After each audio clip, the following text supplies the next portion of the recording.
let's cut to the chase. Deltarune is the prequel to Undertale, just not in the way you think it is.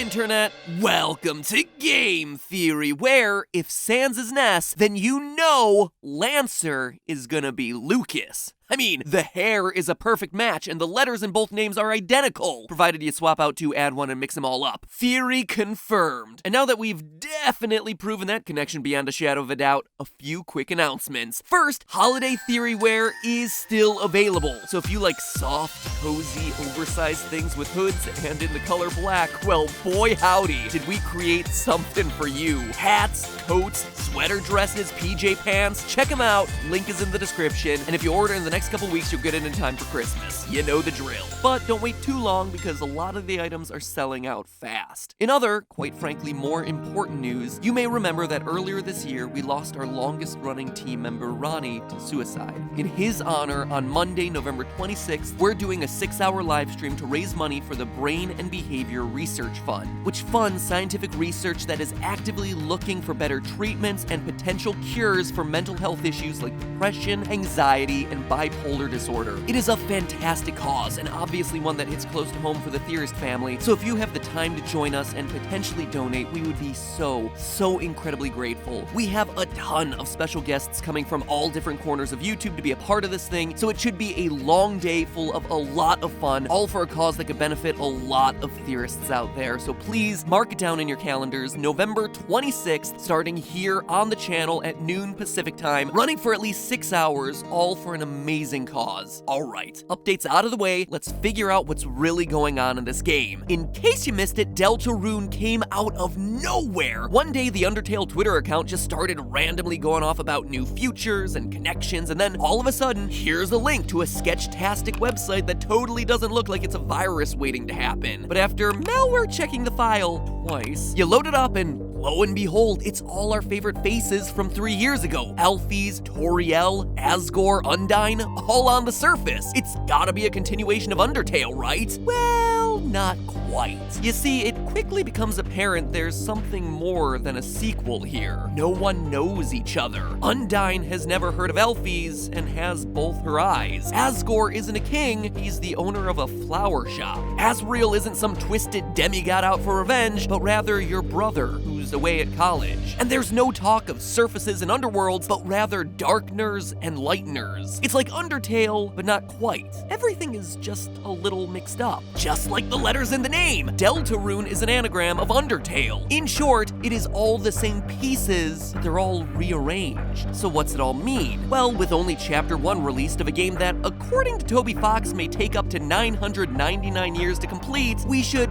probably try to figure out what the complete story of Deltarune is going to be all about, since if we don't solve it now, who knows if any of us will live to the day that it's released. And once we have a grasp on what's really happening in this struggle between lighteners and darkners, how does it connect to Undertale? Does it connect to Undertale at all? So working alongside Reddit user Win on the Game Theorist subreddit, I think the two of us have figured this thing out. Top to bottom, up, down, and sideways. Fun fact, by the way, Win isn't just an advanced theorist that I found on the Game Theorist subreddit, he's also the creator of Trollface. Yeah, the Trollface. So over the last couple weeks, I have been in the presence of the OG meme lord. It's pretty fascinating, actually. The internet is a surprisingly small place. Anyway, I digress. Today we start to solve Deltarune, with an interpretation that I predict will be pretty controversial. But have no fear, I plan to solve it a second, and likely less controversial way in a follow-up theory in just a few days. So 2, maybe even 3 theories for just this one chapter. I mean, we gotta milk this thing. Like I said, it's gonna take 999 years for it to come out, so we should probably just enjoy theorizing about it now, since it might go away and we'll never see it again. again. The first thing we need to address is how this game deals with the element of choice, or more accurately, disregards the element of choice. Immediately upon starting up the game, Deltarune catches players off guard by having them create a character, imbue them with seemingly symbolic personality traits, and then immediately throw it all away, saying no one can choose who they are in this world. This theme of non-choice continues everywhere. In the classroom, you can't choose your project partner, you're just assigned the class bully Susie. You can't choose your dialogue options out in the hallway with Susie, with her outright telling you your choices don't matter. Then, once you two enter the dark world, Susie tells you to lead the way, and then immediately takes over. Your choice is removed. Later on in Chapter 1, you try to direct Susie in the prison hallways, and she just outright ignores you, even in battles. I mean, sure, there's a violent and non-violent way to end every confrontation in the game, but no one actually dies. They just run away. And sure, the dialogue for the ending changes slightly, but the evil king still survives, and you still get back home to rip out your heart and show off your cutlery. Chris is Yuri confirmed.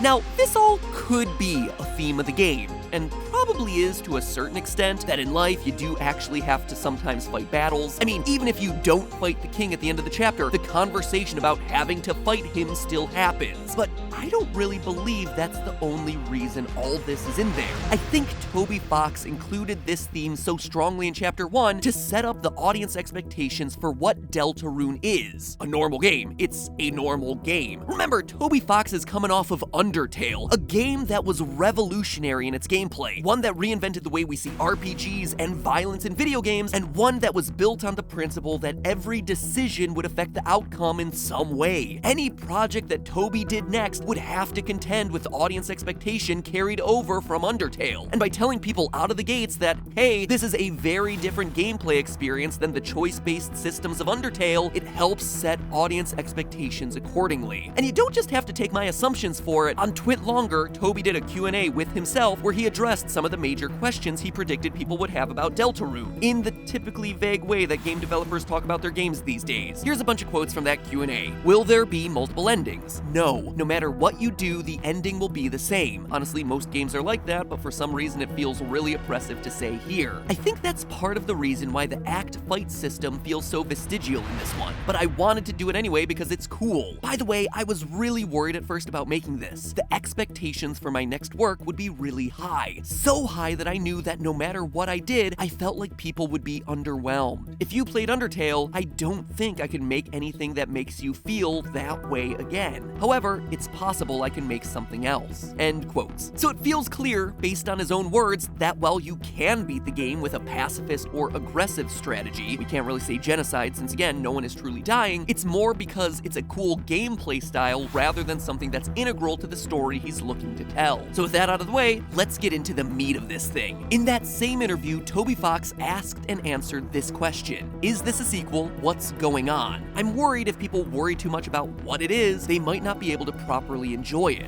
I will say that basically what you're seeing here is not the world of Undertale. To rephrase that, Deltarune's world is a different one, with different characters that have lived different lives. A whole new story will happen. With this information out in the world, it got people immediately thinking about alternate universes and some connection to the Gaster experimentation, but I'm not sure that's quite the right angle to go here. You see, Deltarune immediately lays its cards on the table, pun not intended.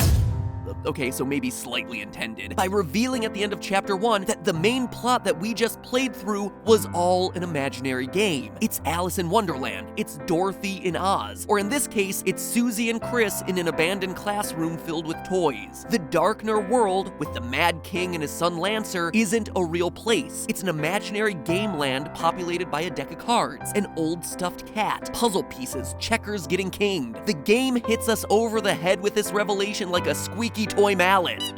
Oh wait, that's also a character in the Darkner world. But for further proof of the it's all imaginary angle, just look at Chris's weapon descriptions. Chris's wood sword is described as a wooden blade with a carbon reinforced core. But if you check your inventory after returning to your hometown, suddenly you're holding a pencil, wood with carbon in the middle. The same is true with Chris's spooky sword. If that's what you have equipped when you end your journey and hop into the Dark Fountain, Chris is then left with a Halloween pencil in the real world. For even more proof, Chris's ball of accumulated junk that is also in his inventory is largely alluded to be all of the items you collected across your journey. It changes based on what's in your inventory. Attempting to throw it away will make Chris's hands shake, as though he doesn't want to give it up. Chris's internal life is clearly rich and vibrant, and he holds strong emotional attachments to it, which is why it's all the more impressive that he makes the decision to let Susie become a part of it. Susie is clearly the class bully, but she's a much deeper character than what that might imply. Throughout Chapter 1, Susie is repeatedly defined by being hungry. Shortly after being introduced, we catch her eating chalk, at which point she lashes out in anger. In the dark world, she goes on to steal a cake, munch on Lancer's salsa, demand Ralsei bake cakes for her, and raise funds to buy chocolates from the bake sale, which puts her initial reaction to the chalk moment into a new perspective. She's angry because someone just saw how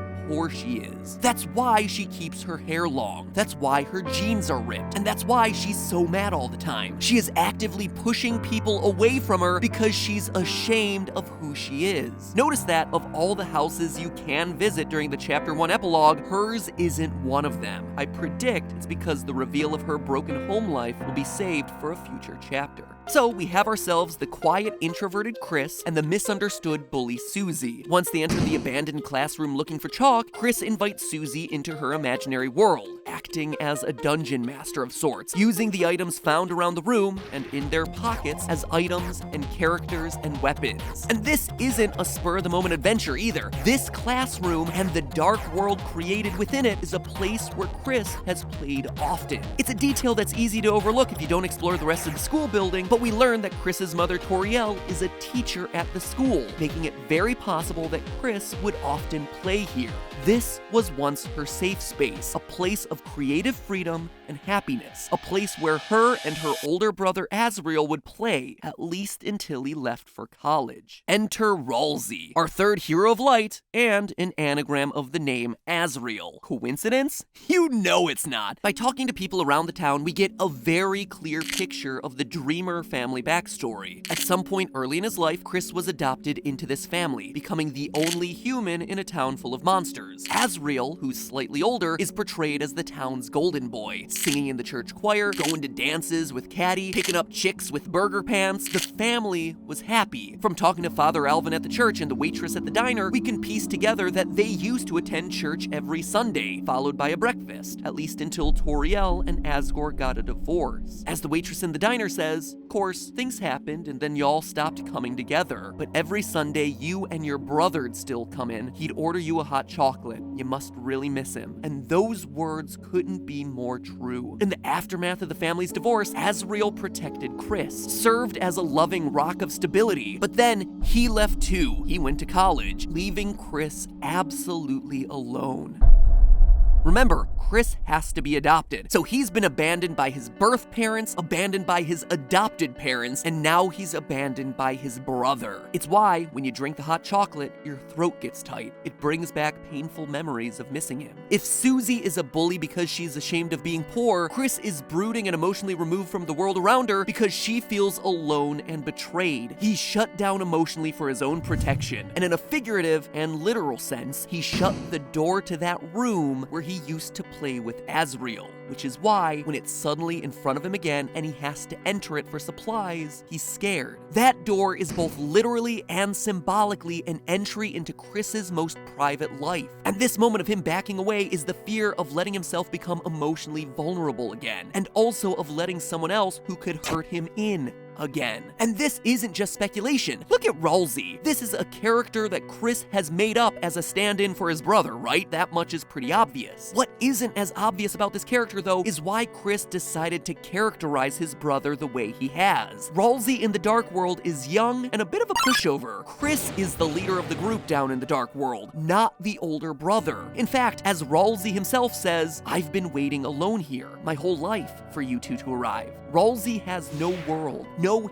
history without Chris being there. Chris has created an embodiment of his brother who is incapable of leaving him. This is someone who is dependent on Chris. And why is Ralsei so young? Well, it's probably because this is the version of him that Chris wants to remember. The one that played with him in the abandoned classroom. The one that didn't abandon him and his family by going to college. After the events of Chapter 1, there are 6 days before Asriel returns home from college. And at the end of their adventure, Susie eagerly asks to return to the Dark World adventure the following day. To me, this is setting up the chapter arc of this game, with each new chapter being a new day of this imaginary game, all leading up to the climax, the return of Asriel. With the reveal that Asriel is the Knight, the big bad of the Darkner world. Not the ideal Asriel that Chris has embodied in Ralsei, but the older, real-world Asriel coming home from college, one that runs the risk of shattering the Darkner world once and for all. Look at what we've established so far. Chris uses this game to work through her abandonment issues, especially as they regard her brother in the form of Ralsei. The biggest upheaval for her would be that the brother who returns home from college isn't the same as when he left. The fear that he is now a different person. Now look at what we know about the Knight. We're told that the Darkner world was at peace until the Knight came and corrupted the King of Spades, that he can create dark fountains, and that he's responsible for Jevil, the secret jester boss's fall to insanity, and eventually him being locked up. This all lines up with Asriel's role in Chris's life. In Ralsei's prophecy, he states that the fountains of darkness give this land form, and in a hidden, unused manual buried in the game's files, it confirms that the dark fountains give rise to Ralsei's body. In other words, they are the things that make this imaginary world made of real-life toys come to life, meaning that they have to be tied to either Chris or Asriel, the creators of this world, the storytellers. Now look at Jevil. All his dialogue speaks to how those outside of his prison cell are the ones who are locked up, and that he is the one who's free. He admits, however, that he's lonely, and that he wishes more people to be free with him. Shalm explains that Jevil, quote, started saying bizarre things that didn't completely make sense, but didn't completely not make sense either. Eventually, Jevil started viewing the world as a game, while everyone acting in it is its participants, which we know is actually true here. So Jevil is, in my estimation, the embodiment of Chris's imagination, her childhood spirit. I mean, think about it. The Darkners are toys who have literally been locked away when no one wanted to play with them anymore. And Jevil is literally and figuratively being kept separate from them because Chris no longer has that childish spirit to want to play with them. If Jevil is Chris's childish spirit, her imagination, then he would be free. He is the spirit of chaos and freedom and creativity and everything that childhood imagination means. And of course, he's lonely, since he's been shut to the side with no one to play with him ever since Asriel left. Until the day that Susie decides to join the game and the door gets unlocked. Even his insistence on playing a numbers game directly parallels his knowledge that this whole adventure is just a Dungeons and Dragons-esque imaginary adventure. And what was the thing that killed Chris's playful spirit in the beginning? The final thing that broke her? Asriel leaving. It killed all the joy she had, leaving her alone. She no longer wants to play, meaning that Jevil, in turn, gets locked away, kept separate from all the toys in the Darkner world. But lastly, look at the Lightner prophecy. Ralsei tells us at the beginning of the game that the Lightners must destroy something called the Angel's Heaven. What? Destroying heaven made by angels? Usually those are seen as good things. It seems like it would be the opposite of what you'd want to do, until you stop and think, where else have we seen an angel in this series before? Asriel's final form in Undertale. In fact, the idea of Angel's Heaven might just be the thing that unlocks the connections between Undertale and Deltarune. Are they indeed two separate universes created by Gaster, as many believe, or are the connections something more, something deeper? More on that, the Undertale-Deltarune connection, next time, since that is a whole other theory unto itself. So make sure you subscribe to see it. In fact, I challenge you to hit that subscribe bell and comment below which Deltarune character is your favorite in the next 5 seconds. 5, 4, 3, 2, 1, haha,